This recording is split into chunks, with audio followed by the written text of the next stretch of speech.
Bonjour à toutes et à tous, j'ai le plaisir pour ce 35e épisode de recevoir Dr Klaus Michael Allmendinger, le président de l'association des clubs d'affaires franco-allemands de Hambourg, plus communément appelé par son acronyme l'ACAFA de Hambourg. Bonjour Klaus Michael, comment vas-tu ? Oui, bonjour Joël. Oui, je suis très bien. Quelques jours avant Noël, c'est beaucoup de travail, mais ça va. Oui, ça va bien. Écoute, je remercie Klaus Michael d'avoir accepté spontanément cette invitation juste avant les fêtes de fin d'année. Je suis vraiment ravi de t'avoir participé à ce podcast. Ce podcast, comme vous le connaissez, intitulé Entrepreneurs francophones et francophiles d'Allemagne et d'ailleurs, s'attache à découvrir les différentes facettes ou parcours de créateurs d'entreprises ou de projets par un échange convivial. Aujourd'hui, comme je viens de l'indiquer, nous retournons à Hambourg pour parler avec le président de l'association de l'ACAFA, Klaus Michael. Mais avant de parler sur l'association, je vais lui laisser la possibilité de commencer. Comme tu connais Klaus Michael, le principe, la première question, c'est une présentation de toi-même. Oui, merci Joël. Oui, moi-même, je suis maintenant 74 ans. Je suis en retraite.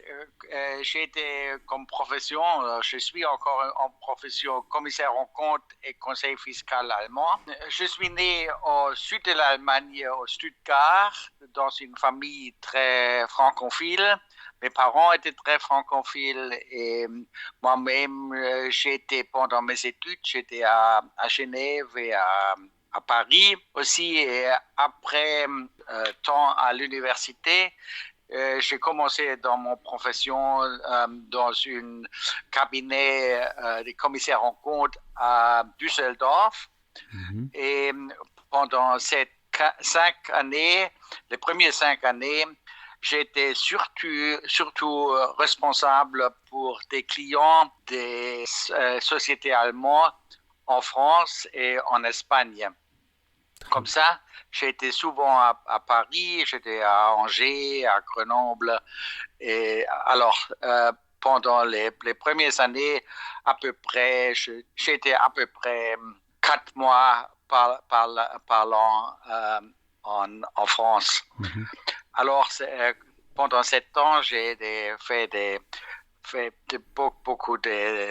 j'ai gagné beaucoup d'amis en France. Après mon temps à Düsseldorf, j'ai changé le cabinet, je suis allé à Stuttgart.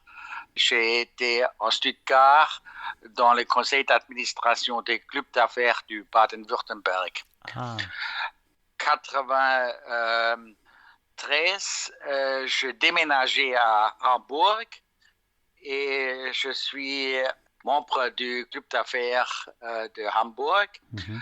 À Hambourg, j'ai été dans un plus grand cabinet des commissaires en compte qui était membre du réseau international des commissaires en compte. Le nom était Baker Tilly. Mm-hmm. Et j'ai été responsable pour toutes les relations internationales, et naturellement surtout pour l'Europe et surtout pour la France. Dans cette fonction, j'ai été aussi dans le conseil d'administration de Baker Tilly International à Londres. Après 16 ans dans cette fonction, je suis allé en retraite dans l'âge de 69. Ok, donc toujours très actif dans le franco-allemand. Ah, très bien, merci Klaus Michael. Donc, cette relation, ce lien fort entre la France et l'Allemagne, t'a amené après de prendre, ça fait depuis combien d'années que tu es président de l'association à Hambourg ? Je suis maintenant dans le 5e année. D'accord, ok. 5e année, oui. Ok, ah oui, c'est vrai, on avait eu les élections l'autre fois. Très bien. Donc, pour parler un peu plus en détail du club d'affaires franco-allemand de Hambourg, communément appelé l'ACAFA, bien sûr son nom précédent. Est-ce que tu peux nous présenter un peu l'association, s'il te plaît ? Oui, l'association à Hambourg, c'est la plus ancienne association de CAFA en Allemagne. C'est le nom avant du club d'affaires franco-allemand de Hambourg, c'était Amical. Mhm. Et l'amicale a été créée dans l'année 1964, je crois. Oui, c'est ça.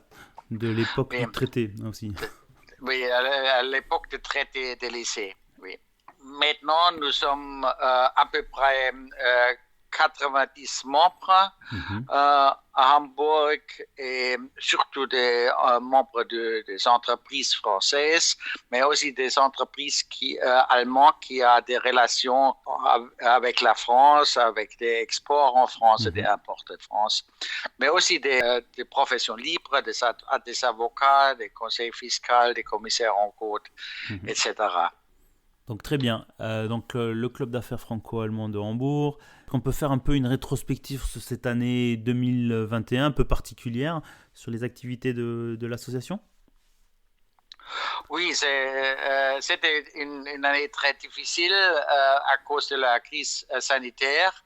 C'est l'année 20 et 21, toutes les 2 années étaient très, très Particulière. difficiles Mhm. parce que nous ne pouvons pas faire des réunions en présence. Mhm. Cette année, nous avons commencé en mois de juin avec le dîner blanc, avec beaucoup de participants de club d'affaires, des membres du club d'affaires franco-allemand de Hambourg. Et nous avons aussi fait, en automne, nous avons aussi fait deux événements à l'Institut français, l'un avec Business France et l'autre sur les possibilités de travailler pour les Français en Allemagne. Exactement. Donc l'un était avec le BPI. C'était les seules présentations que nous avons faites l'année dernière. En outre, nous avons une grande réunion hybride à Düsseldorf pour toute la raison des clubs d'affaires franco-allemands. Et nous avons aussi donné la possibilité à notre membre de participer des événements des autres clubs d'affaires franco-allemands en France et en Allemagne par Zoom, par vidéoconférence. Oui, c'est vrai que je voulais rebondir là-dessus puisque différents clubs d'affaires franco-allemands en Allemagne ou en France sont tous reliés au sein d'une fédération. Donc c'est un peu cette réunion que vous avez eue à Düsseldorf, c'est ça? Non, c'est Ah non. seulement une raison. Ce n'est pas Ok. une association. C'est seulement une raison pas très forte, mais nous échangeons des idées, nous échangeons des projets et tout ça. Mhm. Mais au moment, il existe seulement une Dachverband en Allemagne avec la VDFG, Verband Deutsch-Französischer Gesellschaften, Mhm. et en France, c'est la FAFA pour l'Europe. Et ça, ce sont les représentants pour toutes les associations franco-allemandes en Allemagne et en France. Ah ok, très bien. Le problème pour toutes les raisons franco-allemandes, ce sont les différences entre les lois des associations en France et en Allemagne. Mhm. Il n'existe pas une loi européenne pour des associations. Et c'est pourquoi c'était toujours difficile de créer une raison franco-allemande unique. Ah d'accord, ok, c'est pour ça qu'il y a les deux fédérations. Ok, et Oui. oui, c'est vrai que le point, je le voyais régulièrement, le fait de relier les différentes associations en Allemagne. Moi, j'y ai participé à un événement en ligne qu'avait fait, je pense, on les salue, comment s'appelle l'association des clubs d'affaires de Hessen, je crois. Une Oui. visite, on avait visité comme ça, de manière virtuelle, une installation, donc je pense que c'est très intéressant. Ça a permis aussi de voir ce que font les autres associations, de créer des liens. Oui. Donc je trouvais que c'était Oui. voilà, une manière de, comment dire, même si on ne pouvait pas se voir, bon, on s'est vu juste avant Noël pour le traditionnel Glühwein, on va dire, le Weihnachtsmarkt, bien que ça ait Oui. été un peu limité, mais bon, c'est vrai Oui. qu'on essaie de maintenir cela. Très bien. Oui. Oui, nous avons aussi fait des événements, des manifestations ensemble avec les clubs d'affaires à Poitiers, Oui. ensemble avec l'Université de Poitiers Nous avons fait une manifestation avec le club à Aix-en-Provence, Marseille, et aussi à de Montpellier, et avec Düsseldorf et Nordrhein-Westphalie, et avec de Hesse, oui.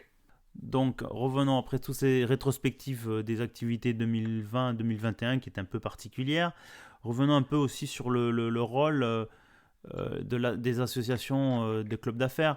La raison d'être, c'est plus quoi? Alors, la relation des clubs d'affaires, c'est de travailler ensemble pour des entreprises franco-allemandes.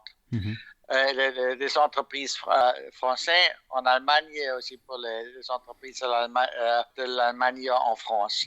Tout dans le réseau, si par exemple il y a quelque chose de mergers and acquisition entre les entreprises, quelques demandes, avez-vous la connaissance d'une entreprise en Hambourg mise en relation qui travaille dans le même métier? Et peut-être ça, ça souvent, ou d'autres fois, il y a aussi pour des employés, si on a besoin quelques employés allemands, français, en Allemagne ou en France, nous donnons aussi l'assistance, aussi pour des stages et tout ça. D'accord. Donc tout ce qui est dans l'économique et les affaires entre les deux pays, d'intensifier ces liens-là. Très bien. Oui. Un autre sujet à aborder, peut-être les thématiques next step, qu'est-ce qu'il y a à venir pour l'année prochaine? Oui, alors nous sommes...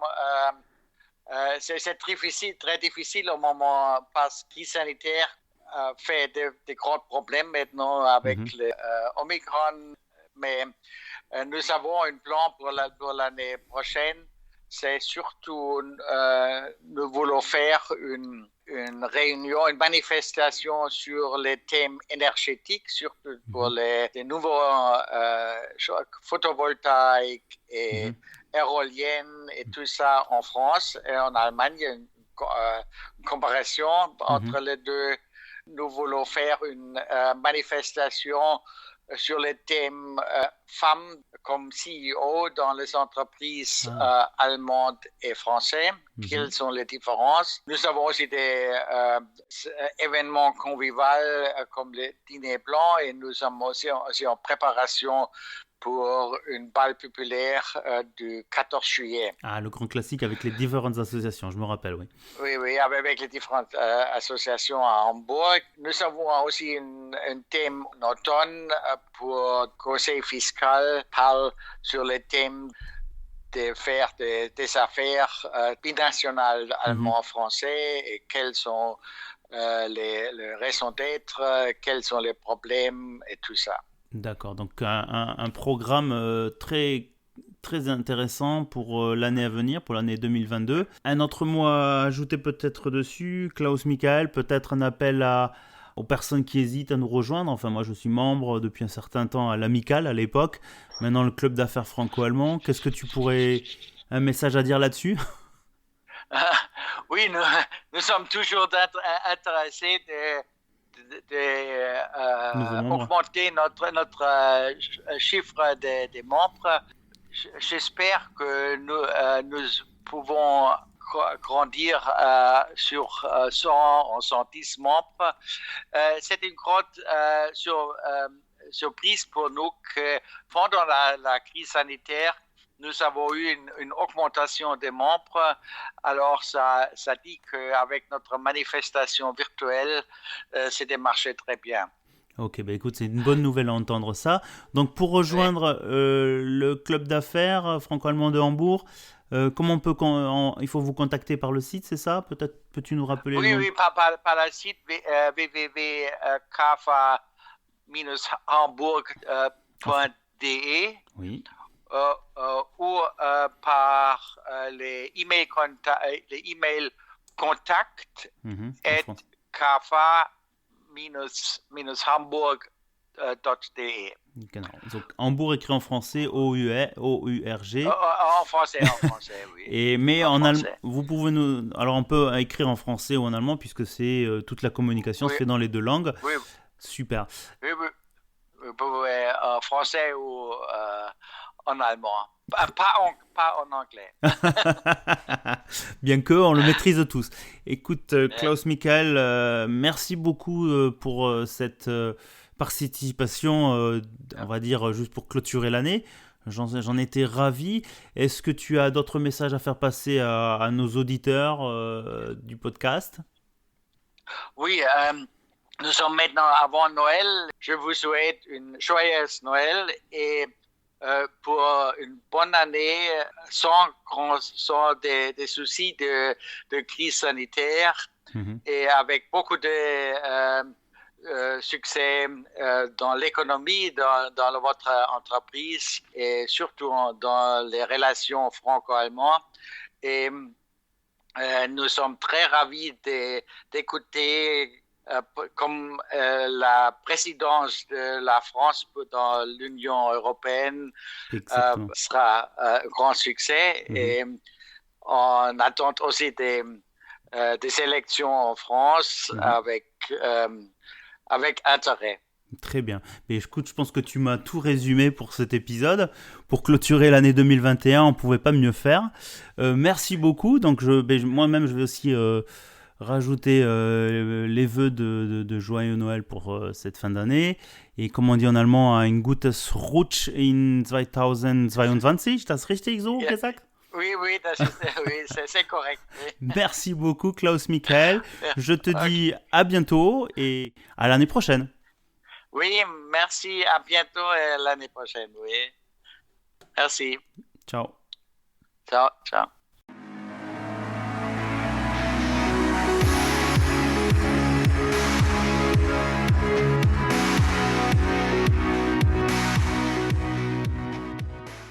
Eh bien, chères auditrices et chers auditeurs, voilà, c'était le dernier épisode pour 2021, l'épisode 37, avec Dr Klaus Michael Allmendinger, le président de l'association Le Club d'affaires franco-allemand de Hambourg, la CAFA. J'espère que cet échange vous a plu et vous a donné une autre vue sur les différentes activités qu'accompagne cette association au sein de la Fédération des associations des clubs d'affaires franco-allemands, que ce soit en France ou en Allemagne. Il ne me reste plus qu'à vous dire, comme je l'ai indiqué avant, de passer de bonnes fêtes de fin d'année. Je vous attends en 2022 avec de nouvelles surprises, de nouveaux invités. Et d'ici là, comme je vous dis, à bientôt et surtout, restez curieux.